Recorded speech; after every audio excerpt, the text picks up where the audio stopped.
They had already decided she was guilty long before she opened her mouth, and in Dry Creek, decisions like that didn't need proof, only dust, fear, and a name that didn't belong. The morning sun hung low over the crooked rooftops, casting long shadows across the center of town, where Elena Kiona stood on a weathered wooden crate, her hands bound in front of her with rough rope that had seen too many uses. The air smelled of dry leather, horse sweat, and something heavier, something that settled in the chest and stayed there. No one spoke for her. Not the shopkeeper who had sold her flour the day before. Not the boy who had watched her help his sister carry water from the well. Not even Sheriff Harold Pike, who stood 10 feet away with his hat pulled low, his fingers tapping against his belt like he was waiting for the moment to pass on its own. A woman near the front of the crowd shook her head slowly, arms crossed tight against her chest. "We found her near the body," she said, her voice just loud enough to ripple through the silence. The words didn't need to be true. They only needed to be repeated. And they were. One man murmured it, then another, until it sounded like fact. Elena's eyes moved across the faces, searching for something, recognition, maybe, or mercy. But all she found were people who had already stepped away from her in their minds. A gust of wind rolled through the street, lifting fine grains of dust into the air, brushing against her face, catching in her dark hair. She didn't wipe it away. She barely moved at all. At her feet, half buried in the dirt, lay a small silver necklace, its chain twisted, its pendant dulled by dust. Someone had knocked it from her neck minutes earlier. No one noticed it now.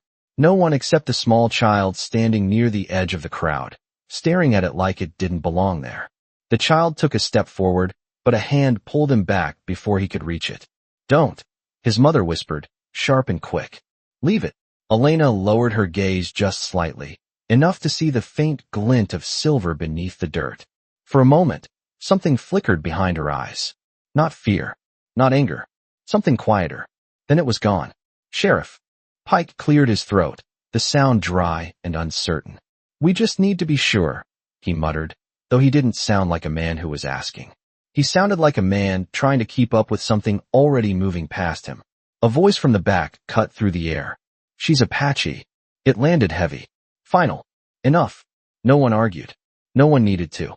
The wind shifted again, carrying with it the distant rhythm of hoofbeats, slow, measured, still far enough that most didn't notice. But a few did. Heads turned slightly. Conversations faltered before they even began. And Elena, standing alone in the center of a town that had already turned its back on her, lifted her eyes just a fraction, as if she had heard something no one else was ready to hear yet. The hoofbeats did not rush, did not thunder. They came steady and measured like someone who understood that the town would wait whether it wanted to or not. And one by one, the voices in the crowd began to thin, not out of respect, but out of something harder to name, something that settled low in the gut when the rhythm of a horse did not match the panic of the moment. Sheriff Harold Pike heard it next, his fingers pausing against his belt as his head tilted slightly toward the far end of the road, where heat shimmer blurred the line between dust and distance. And for a second, he looked almost relieved, as if the sound might carry responsibility away from him. No one announced it, but space began to shift, boots scraping lightly against packed dirt as people adjusted their stance, not stepping back, not yet, but making room for something that had not even arrived.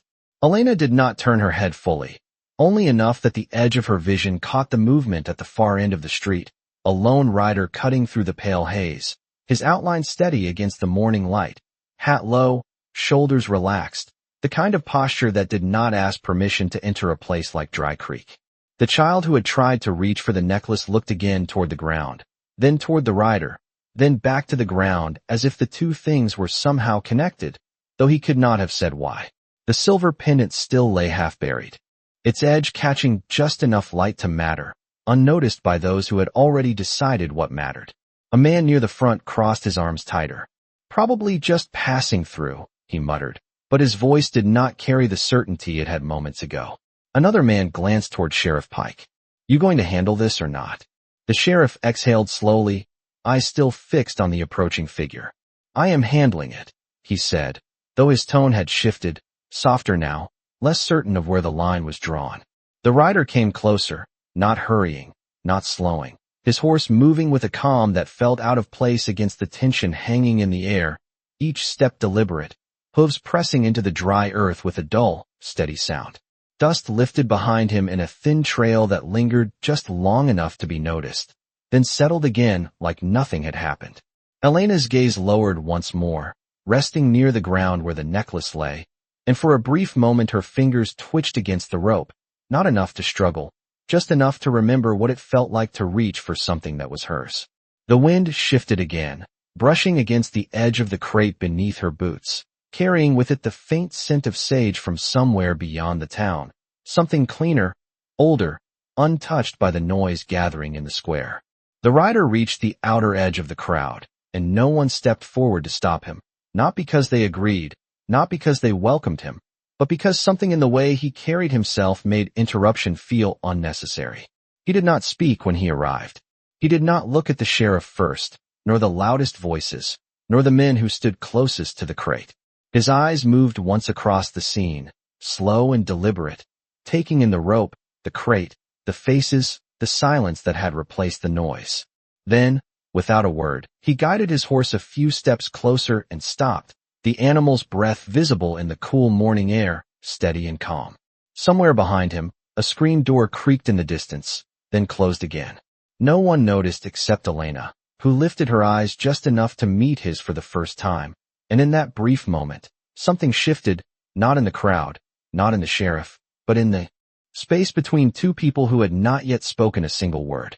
The man did not dismount right away, and that alone unsettled them more than if he had rushed forward with questions or raised his voice, because urgency they understood, but patience like his felt deliberate, like he was allowing the moment to reveal itself instead of forcing it to move. And in Dry Creek, that was not how things were usually done. His horse shifted slightly beneath him, leather creaking soft and familiar, and still he said nothing. Sheriff Harold Pike cleared his throat again, louder this time, as if sound might give him back the ground he felt slipping under his boots. "You got business here?" he asked, but the question came out thinner than he intended. The rider's gaze moved from the sheriff to the crate, then to the rope, then finally to Elena, not lingering, not searching, just taking in what was already there. "Looks like you do," the rider said quietly, his voice even, steady, the kind that did not push but did not bend either. A few men in the crowd shifted at that, exchanging glances they did not want to hold for too long. The woman who had spoken earlier lifted her chin. "We are handling it," she said, sharper now, as if reclaiming something she felt was being questioned without words. The rider nodded once, not agreeing, not disagreeing, just acknowledging that she had spoken. Then his eyes dropped, not to the sheriff, not to the crowd, but to the ground near the crate. The silver pendant caught his attention the way it had caught the child's, a small glint in a place where nothing else shone, and for a moment, that was the only thing he seemed to see. He leaned slightly in the saddle, studying it without moving closer, as if distance might tell him more than touch. "Something fell," he said, almost to himself. No one answered. No one wanted to. The child looked again at the necklace, then at his mother, but this time she did not pull him back. She only watched, her grip loosening without her realizing it. The rider finally swung one leg over and stepped down from the saddle, boots meeting the dirt with a soft, solid sound that seemed louder than it should have been. He did not reach for his belt. He did not look at anyone for permission. He simply walked forward, slow and unhurried, until he stood just a few feet from the crate. The space around him widened without anyone saying a word, people shifting back half a step, then another, until there was room where there had been none. Sheriff Pike opened his mouth, then closed it again. The rider crouched, the brim of his hat casting a shadow across his face as his hand brushed lightly against the dust, revealing more of the silver beneath. He picked up the pendant carefully, not like it was evidence, not like it was worthless, but like it belonged to someone who had not been allowed to keep it. He turned it once in his fingers, wiping away the dirt with his thumb, and the faint engraving beneath began to show, lines too fine to be seen from a distance, details that required stillness to understand. The wind eased for a moment, as if even it had paused to see what he would find. Elena watched him now, fully, her eyes no longer empty but steady, following the movement of his hand, the slow reveal of something she already knew but had no voice left to defend. The rider stood again, holding the pendant loosely at his side. And for the first time since he arrived, he looked directly at the crowd, not with challenge, not with anger, but with a quiet expectation that felt heavier than either. "Who said this was theirs?" he asked, his voice carrying just enough to reach the edges of the square. No one answered. Not right away. And in that silence, something began to shift, not loud, not sudden, but real enough that even the dust seemed to settle differently around their feet. The silence stretched longer than anyone expected, long enough that the question began to settle into the bones of the crowd instead of passing through them. And when no answer came, it did not feel like defiance. It felt like uncertainty finding its way to the surface. The man turned the pendant once more between his fingers, angling it toward the light. And this time the engraving caught clearly, not just lines but letters, carved with care and meant to be read by someone who understood what they were looking at. He did not raise his voice when he spoke again, but every word carried. "This was not dropped by accident," he said, calm and even. "It was taken." A murmur moved through the crowd, low and uneven, like wind brushing across dry grass. The woman near the front shifted her weight, her certainty thinning at the edges. "It was on the ground," she said, but her voice did not reach as far this time. The rider's eyes moved to her, not sharp, not accusing, just steady. "Things end up on the ground when hands decide they do not belong," he replied. No one stepped forward. No one claimed it. Sheriff Pike swallowed, his gaze flicking between the pendant and the rope binding Elena's wrists. "We are trying to sort out what happened," he said, as if the words might rebuild something that had already begun to crack. The man nodded slightly, then lifted the pendant higher, enough that those closest could see the faint lines etched into its surface. "You ever seen one like this?" he asked. A few heads shook. Others did not move at all. He ran his thumb gently across the engraving, clearing the last of the dust, and the letters beneath came into full view, simple but deliberate. He read them without drama. "For saving my son," he said, pausing just enough for the words to settle. Then he added, "Elias Whitmore." The name moved through the crowd differently than the accusation had, not spreading fast, but sinking, landing in places people did not expect. A man near the edge of the square frowned, his brow tightening, as if something distant had just stepped closer. Another shifted, eyes narrowing, trying to place the name in a memory he had not used in years. Sheriff Pike's posture changed almost imperceptibly, his shoulders straightening, his attention sharpening. "Whitmore," he repeated under his breath, quieter now, as if speaking it too loudly might make it something else. The rider did not press. He did not explain. He only held the pendant where it could be seen, letting the name do what names sometimes do when they carry more weight than a single moment can hold. Elena stood still on the crate, but something had changed in her eyes. Not hope, not yet, but recognition that the ground beneath the moment was no longer as certain as it had been. The child at the edge of the crowd stepped forward. Again, slower this time, his small boots pressing into the dust as he looked up at the man holding the pendant. "My brother," the child said quietly, almost to himself. "He was sick last winter." His mother's hand hovered, not pulling him back this time. The rider glanced down at him, then back to the crowd, still saying nothing more than what had already been said. A breeze passed through the street, lighter now, carrying with it the faint scent of something distant and clean, and for the first time since the morning began, the weight in the air shifted, not lifting, but changing shape, as if the town itself was beginning to reconsider what it had been so certain about only moments before. The name did not leave the air quickly. It lingered, settling into corners of memory where people kept things they did not speak about unless they had to. And for a few in that crowd, Elias Whitmore was not just a name. It was a winter, a fever, a night that almost took something from them they could not replace. A man near the back shifted forward half a step, his hat pulled low, his voice uncertain. "Whitmore, he was the doctor up north, wasn't he?" he said, not to anyone in particular, more to the thought forming in his own mind. Another voice answered, slower. "He came through here 2 winters ago, treated folks when that sickness spread." Sheriff Pike looked up at that, his jaw tightening slightly, as if something he had been avoiding was now standing directly in front of him. The rider said nothing, only let the words move where they needed to go, his hand still holding the pendant steady in the light. The child who had spoken earlier looked up again, this time louder, his voice carrying farther than he intended. "He saved my brother," he said, and this time the crowd heard it clearly. His mother did not silence him. She did not pull him back. She only lowered her eyes, her grip on his shoulder softening until her hand fell away completely. The rider glanced at the child, then back to the pendant, and for a moment, something unreadable passed across his face. Not pride, not anger, just recognition of a truth that did not need defending. Elena's breathing had steadied, though her hands remained bound, the rope rough against her skin, but her posture had changed, no longer leaning into the weight of the moment, now standing as if the ground beneath her was beginning to return. Sheriff Pike stepped closer to the crate, his boots pressing into the dust with more intention than before. "If that is Whitmore's mark," he said carefully, "then whoever carries it earned it." The words came slow, each one placed like it mattered, because now it did.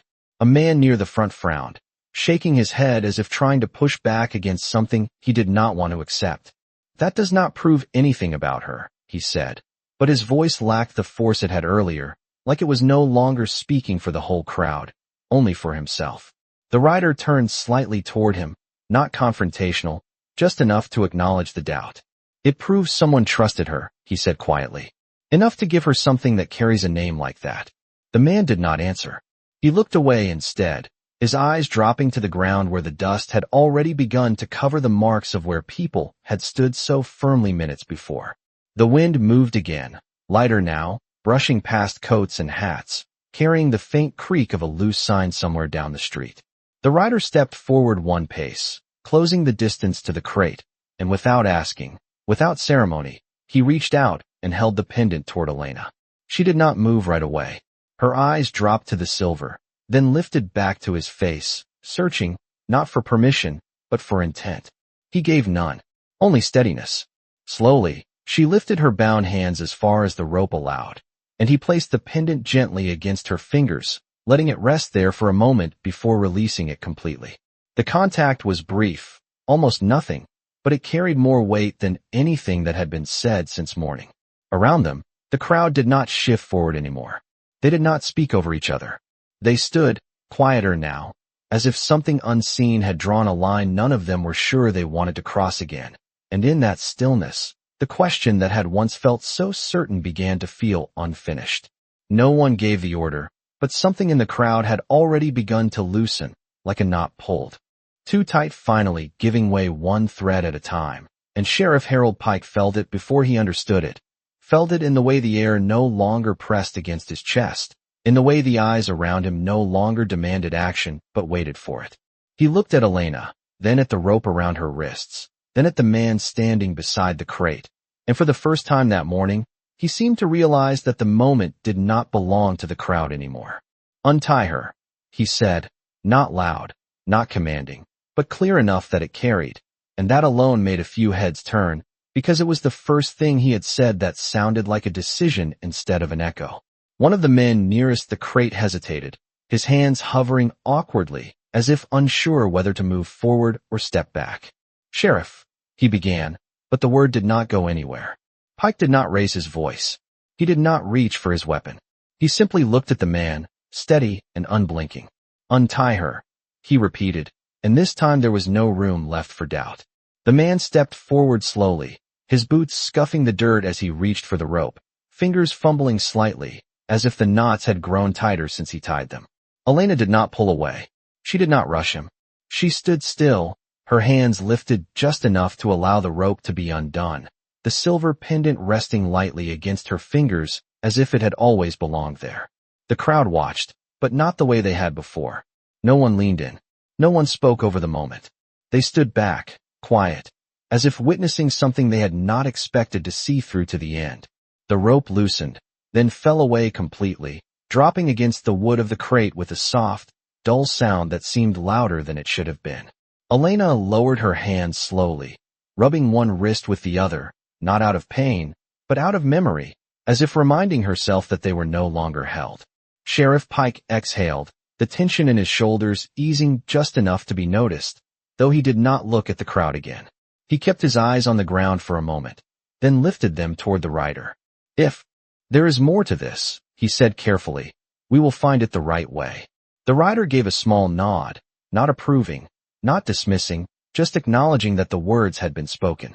The man who had argued earlier shifted where he stood, his certainty gone now, replaced by something quieter, something that did not know where to stand. He looked at Elena, then away again, as if the distance between those two actions had grown too wide to cross. The child stepped forward another inch, no longer held back, his eyes fixed on the pendant now resting in Elena's hand. "You really knew him?" he asked, his voice soft but steady.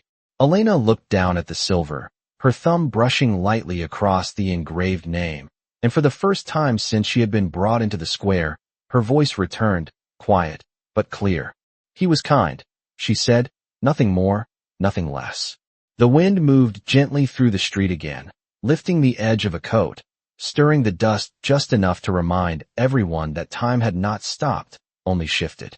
The rider turned slightly, reaching for the reins of his horse, not in a hurry, not lingering either, as if his part in the moment had already been completed the second the rope fell away. And behind him, in the silence that followed, the town of Dry Creek stood not as it had at sunrise, but as something changed, something quieter, something that would remember this morning long after the dust settled back into place. The town did not move all at once. It unraveled slowly, like something that had been held together by noise and now had nothing left to lean on, and people began to step back not because they were told to, but because staying where they were no longer felt right. Boots shifted against the dirt, coats brushed lightly as space widened, and the tight circle that had once pressed in around the crate began to loosen, leaving Elena standing not at the center of judgment, but at the center of something unfinished. Sheriff Harold Pike adjusted his hat, not out of habit this time, but as if he needed to steady himself, his eyes no longer scanning the crowd for agreement, but avoiding it altogether. The man who had untied the rope stepped back further than necessary, his hands hanging at his sides, unsure of what to do with themselves now that they were no longer part of something certain. A few people turned away entirely, heading toward doorways or hitching posts, their movements quiet, almost careful, as if leaving too quickly might draw attention to the fact that they had been there at all.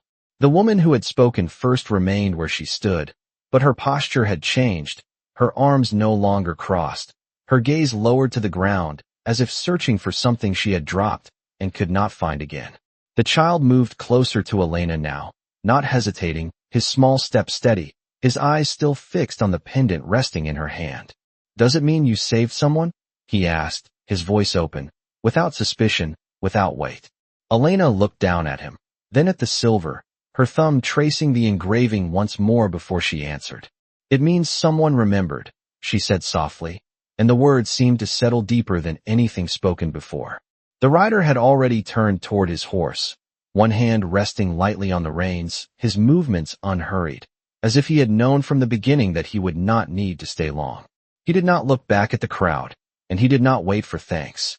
The leather of the saddle creaked as he placed his foot in the stirrup and pulled himself up with ease, settling into the seat with the same quiet control he had carried into the town. For a moment, he sat there, still, his gaze drifting once more across the street, not searching, not judging, just taking in what remained after everything else had fallen away. Sheriff Pike stepped forward a half pace, as if to speak, then stopped, the words never forming, because there was nothing left that needed saying. The rider tipped his hat slightly, not to anyone in particular, but to the space itself, to the moment as it was now, and then he turned his horse toward the road without another word.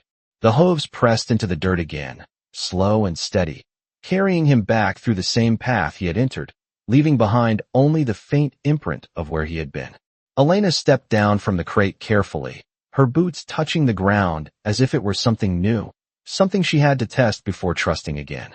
She stood there for a second, feeling the weight of the pendant in her hand, the absence of the rope at her wrists, the quiet that had replaced the noise. Then she looked once in the direction the rider had gone, not calling after him, not following, just watching until the dust settled and the road returned to what it had been before.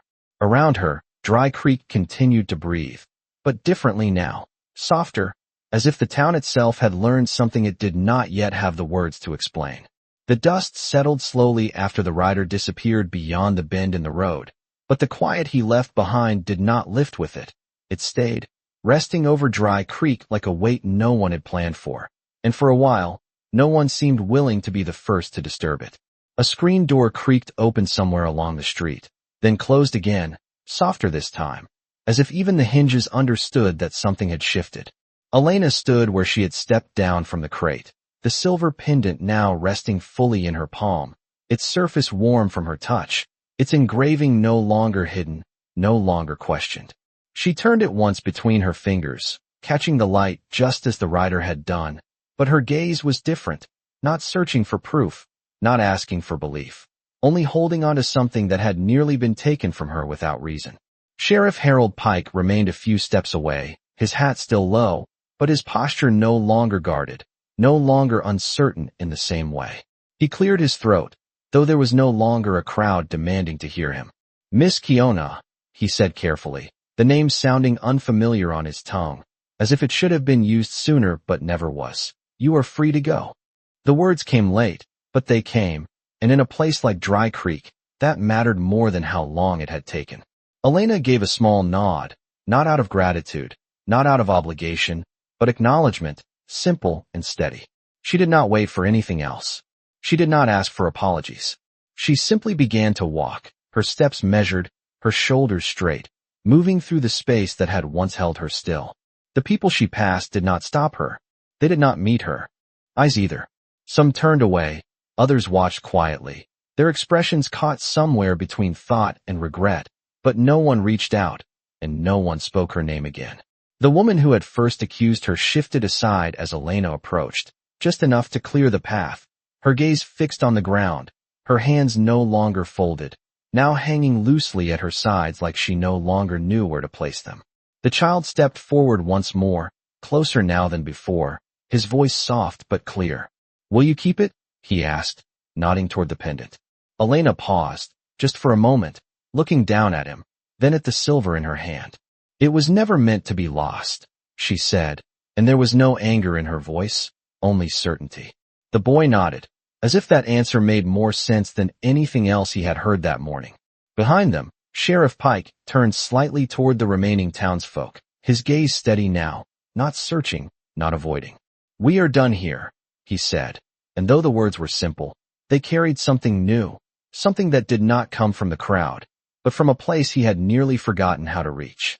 One by one, people began to disperse, not in a rush, not with conversation, but quietly, each step away from the center of town feeling heavier than the last. The crate remained where it was, empty now, its purpose gone, its presence awkward in the open space. A stray gust of wind brushed past it, shifting it slightly on the dirt, as if even the ground wanted to forget what it had been used for. Elena continued down the street, the pendant resting against her palm, her fingers closing around it gently as she walked, and though no one followed her, no one called out, the silence behind her spoke louder than anything they could have said. Somewhere in the distance, a horse moved along the far road, its rhythm faint but steady, fading slowly into the wide, open land beyond Dry Creek, carrying with it the kind of justice that did not need to stay to be understood. By late afternoon, Dry Creek had returned to its usual rhythm, at least on the surface. Doors opened and closed. Boots crossed the same paths they always had, and the wind carried the same dust through the same streets. But something beneath it all had shifted in a way that could not be seen, only felt in the spaces where voices had grown quieter and glances lasted a little longer than before. Sheriff Harold Pike stood outside his office, hat in hand now, instead of on his head, staring out toward the road, as if expecting to see something return, though he knew it would not, and for a long moment, he did not move, did not call out, did not pretend that the day had been like any other. A man passed by him slowly, then stopped, hesitated, and finally spoke in a low voice. "We got it wrong." Pike did not answer right away.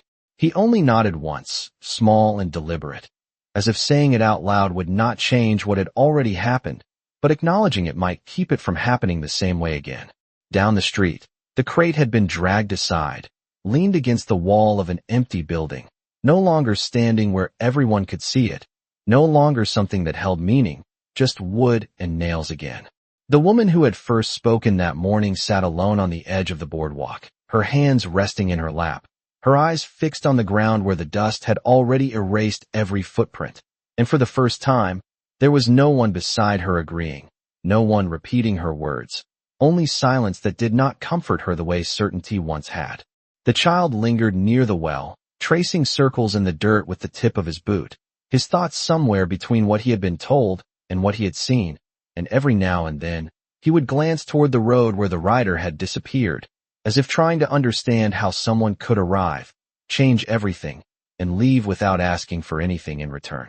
Elena Kiona walked beyond the edge of town where the buildings gave way to open land, where the wind moved more freely and the air carried fewer voices, and she did not look back, not because she had forgotten, but because she no longer needed to hold that moment in front of her to understand it.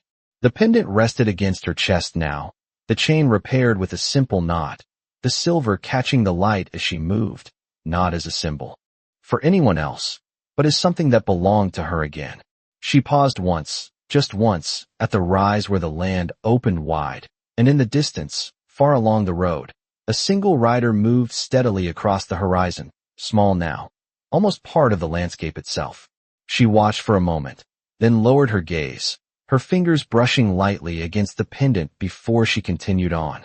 Back in Dry Creek, no one spoke of punishment, no one spoke of blame, not because there was none to give, but because the weight of it had already settled where it needed to, inside each person who had stood there that morning and chosen silence over question. The town did not change all at once. It did not become something new overnight. But there was a hesitation now, a pause before judgment, a space where certainty had once lived, and in that space, something quieter had taken root. The wind moved through the empty street again, lifting the dust just enough to remind anyone watching that nothing stays fixed for long, not the ground, not the moment, not even the way a town sees itself, and somewhere beyond the last building, beyond the reach of voices and names, the steady rhythm of a horse carried on into the open land, leaving behind a lesson no one could quite put into words, but none of them would forget.